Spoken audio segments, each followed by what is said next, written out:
देश को तोड़ने की कोशिश, सीटों को कम करने की कोशिश, दक्षिण और उत्तर का झगड़ा कराने की कोशिश जो मोदी की थी, उसको नाकाम करने का काम इस बिल को गिरा करके विपक्ष ने किया। सब बीजेपी कह रही है कि विपक्ष जो है वो महिला विरोधी है। ये महिला विरोधी, अरे भाई महिला आरक्षण बिल था ही नहीं। आप बताइए 2023 में जो बिल पास किया था मोदी जी ने किया था।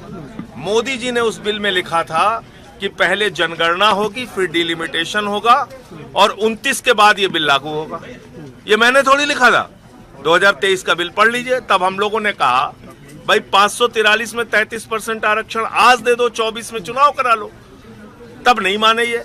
आज फिर हम दोहरा रहे हैं, कल लेके आओ स्पेशल सेशन, एक दिन का और बढ़ा दो। अभी तो है कल का सेशन। 543 में 33% आरक्षण देना हो आज दे दो, आज दो।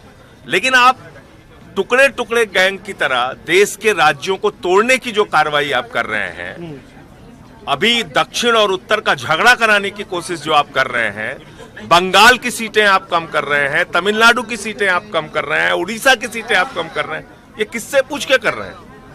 किस आधार पर कर रहे हैं? 2011 का सेंसस कैसे माना जाएगा?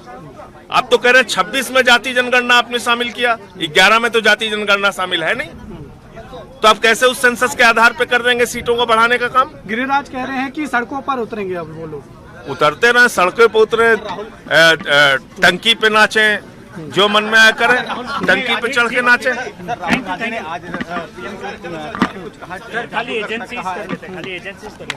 जी क्या कह रहे हैं?